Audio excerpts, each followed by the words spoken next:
네, 할렐루야, 마을장 목자님들 안녕하세요. 4월 둘째 주 목장 나눔지 시작하도록 하겠습니다. 먼저 찬양을 우리 같이 함께 나누겠습니다.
네, 이번 주 부활주일이었죠. 그리스도 안에서 살라 7번째 시간이었습니다.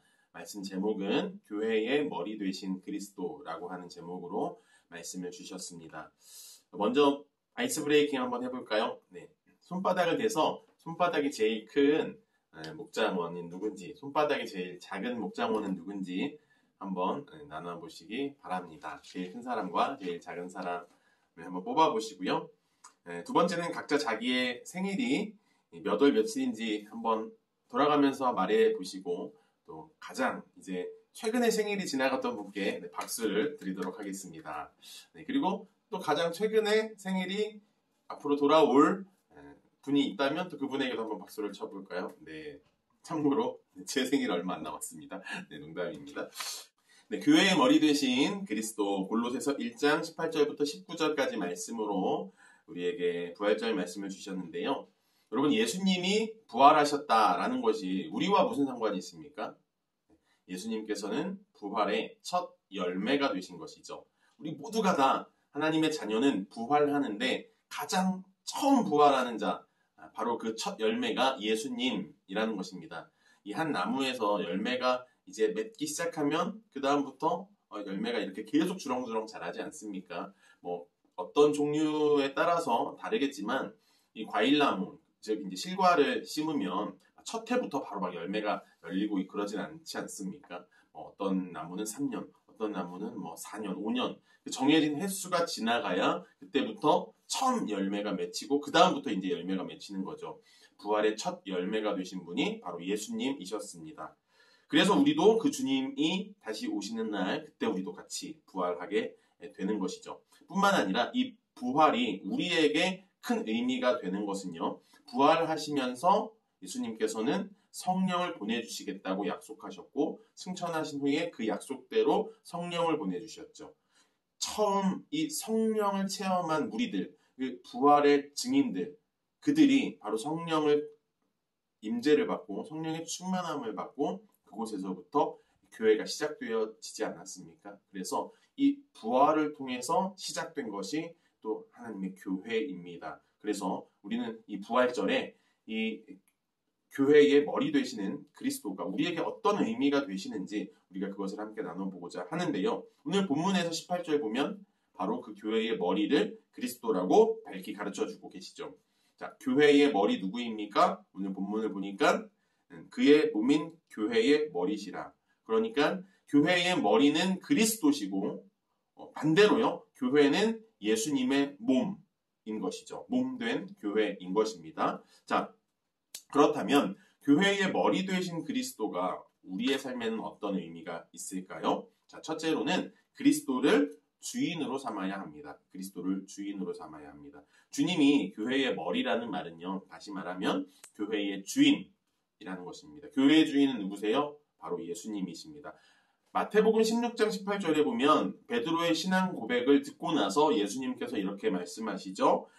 이 반석 위에 내 교회를 세우겠다 하고 약속하십니다. 예수님의 말씀이시죠. 내 교회를 세우겠다. 예수님의 교회인 것입니다. 교회의 머리는, 교회의 주인은 하나님이신 것입니다. 교회의 머리가 예수님이다라는 말은 즉 교회의 주인이 예수님이십니다라고 하는 그 말입니다.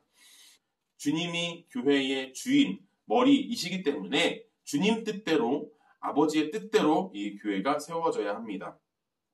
어떤 사람의 뜻대로, 사람의 마음대로 교회가 좌지우지 돼서는 안 되겠습니다.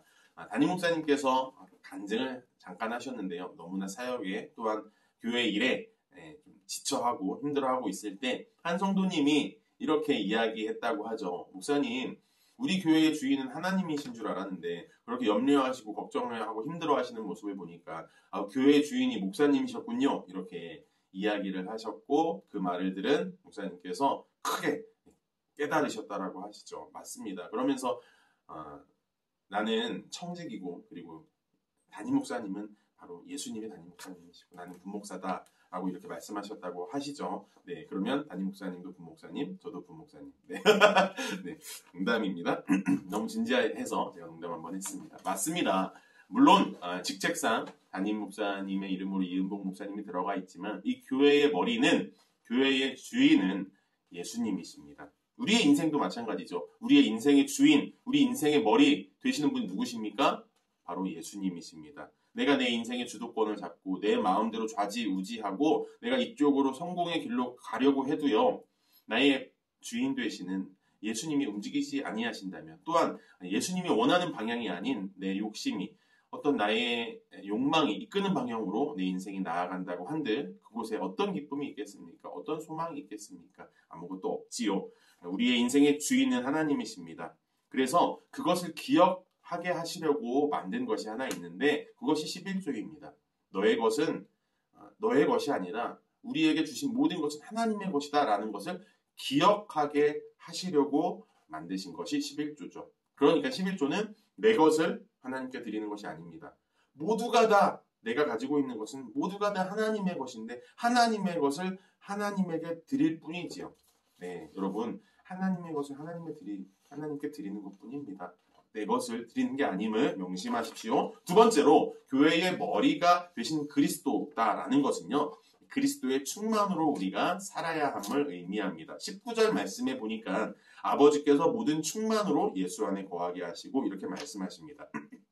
골로새서 2장 9절부터 10절까지 말씀에서도요. 그 안에서 신성의 모든 충만이 육체로 거하시고 너희도 그 안에서 충만하여졌으니 이렇게 이야기를 합니다. 네, 좀 어려운 말씀일 수 있습니다만 쉽게 말씀드리면 예수 그리스도가 모든 충만이라는 것입니다. 예수 그리스도 안에만 충만이 있다라는 것입니다. 요한복음 15장 말씀, 포도나무와 가지의 비유를 보면 우리가 잘 알 수 있는데요. 요한복음 15장 4절 말씀에 이렇게 주님께서 말씀하시죠.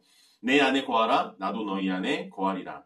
가지가 포도나무에 붙어있지 아니하면 스스로 열매를 맺을 수 없음같이 너희도 내 안에 있지 아니하면 그러하리라. 네, 가지가 포도나무에 붙어있지 않으면 열매를 맺을 수 없음같이 우리도 그리스도 안에 있지 아니하면 충만히 있을 수가 없다는 것입니다. 반대로 우리가 그리스도 안에 붙어 있기만 한다면, 가지가 포도나무에 붙어 있기만 한다면 열매를 맺는 것 같이 우리가 그리스도 안에 있을 때 우리는 충만이라고 하는 삶의 열매를 맺을 수 있는 것입니다. 그래서 빌립보서 4장 13절 말씀에 보니까 내게 능력 주시는 자 안에서, 그리스도 안에서, 주님 안에서만이 우리는 모든 것을 할 수 있느니라 이렇게 고백하고 있는 것이죠. 사랑하는 여러분, 우리의 인생이 시들어지는 이유가 무엇입니까? 우리의 인생의 기쁨과 소망이 어느샌가 사라져버리고 어느샌가 염려와 근심과 걱정에 눌리는 그 원인이 무엇일까요?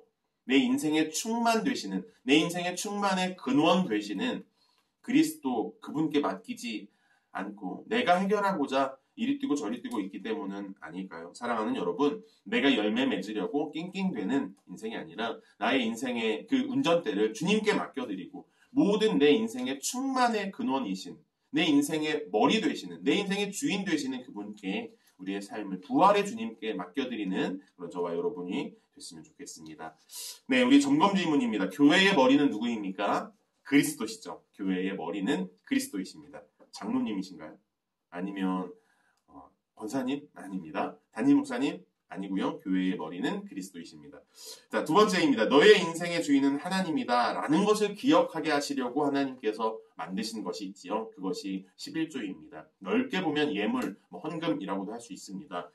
11조는 하나님의 것을 하나님께 드리는 하나님의 것임을 인정하는 것입니다. 자, 세 번째 질문입니다. 그리스도 안에는 무엇이 있습니까? 너무 쉽죠? 네, 이번 주 쉽게 문제를 냈습니다. 그리스도 안에는 충만이 있죠. 충만. 모든 충만이 그리스도 안에 있습니다.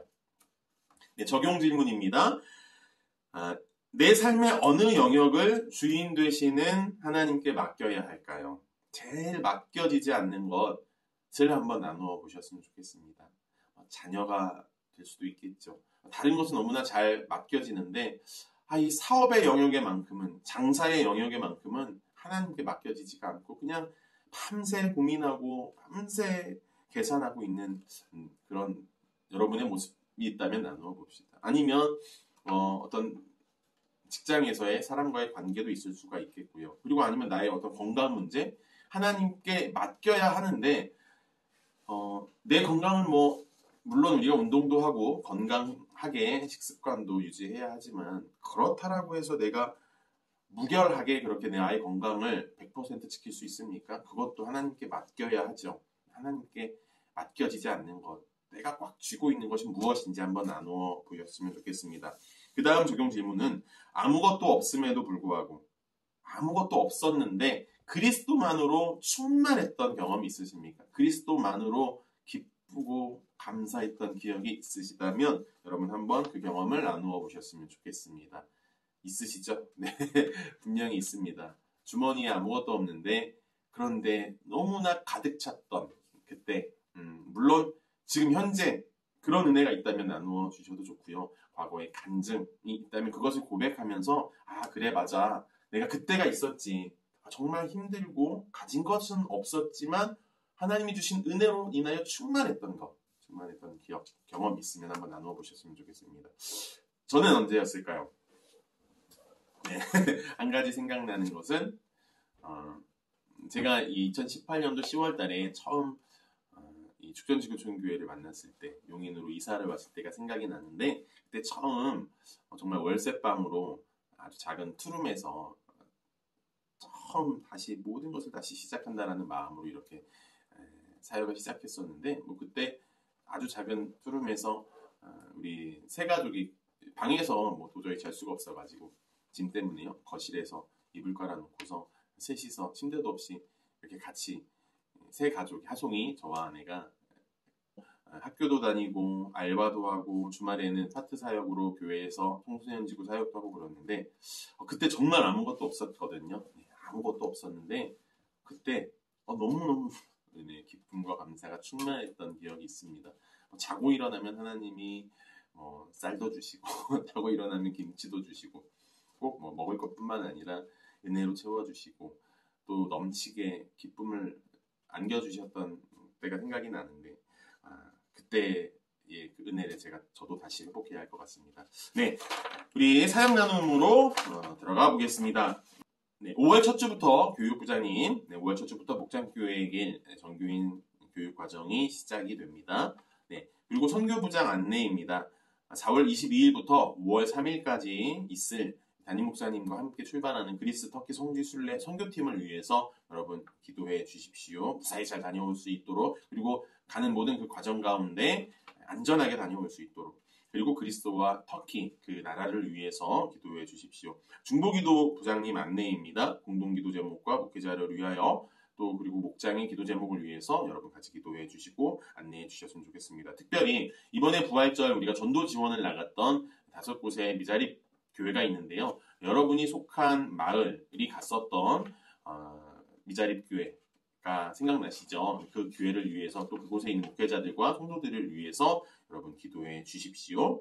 네, 예배 부장 안내입니다. 매월 두 번째 기도회, 이번 주 금요일입니다. 매월 두 번째 금요 기도회는요, 목자 기도회입니다. 모든 마을장 목자님들 참석해 주시고, 또 마을장만 참석하는 기도회라고 오해하는 분 안 계시겠죠? 네. 여러분 가정에 우리가 목자입니다. 그리고 여러분 직장이 목자이시지요. 여러분 다 같이 우리가 함께 나와서 우리에게 맡겨주신 자녀들 또한 학생들 또 목장 식구들을 위해서 우리가 같이 기도합시다. 네, 친교부장 안내입니다. 이 광고를 왜 친교부장에게 드렸는지는 잠시 후에 설명하겠습니다. 이번 주 토요일 오후 3시에 형제마을 중심으로 교회에 이제 대청소가 있을 예정입니다. 이것도 형제들만 온다기보다 성령님이 감동되시면 자매님들도 오셔서 우리 교회 대청소에 참석해 주셨으면 좋겠습니다. 왜 이것을 친교부장에 광고로 넣었느냐? 여러분 얼마나 기쁘고 행복하고 재미있는 광고입니까? 네, 물론 나와서 여러분 얼마나 힘들게 막 일을 시키시겠습니까? 그렇지 않죠. 네, 우리가 청소하면서 먹고 웃고 떠들고 맛있는 또 간식 먹고 하는 시간이 더 많습니다. 친교하는 시간입니다. 나와주셔서 같이 함께 주님의 몸된 교회를 우리가 정리하고 청소해 주셨으면 좋겠습니다. 네, 그 다음 마지막 광고인데요. 5월 21일은 목장교회 주일로 지켜질 예정입니다. 주보에 보면 월별 사역 안내에 광고가 되어지고 있는데 목장교회 주일은 어떤 주일이냐면요. 주일 예배를 교회에서 드리는 것이 아니라 각 목장별로 정해진 장소, 정해진 가정에서 주일 예배를 목장 예배로 드리는 것입니다. 그것을 위해서 지금 준비하면서 기획을 하고 있습니다. 준비되는 대로 우리 마을장님과 목장님들께 다음 주 정도에 자세한 사항을 설명해 드리도록 하겠습니다. 네, 그래서 목장교회 주일 위해서 여러분 기도해 주셨으면 좋겠습니다. 네, 이렇게 수요 목자 모임 마치도록 하겠습니다. 마을장님, 목자님들 한 주간 더 승리하시고요. 주일날 뵙도록 하겠습니다. 감사합니다.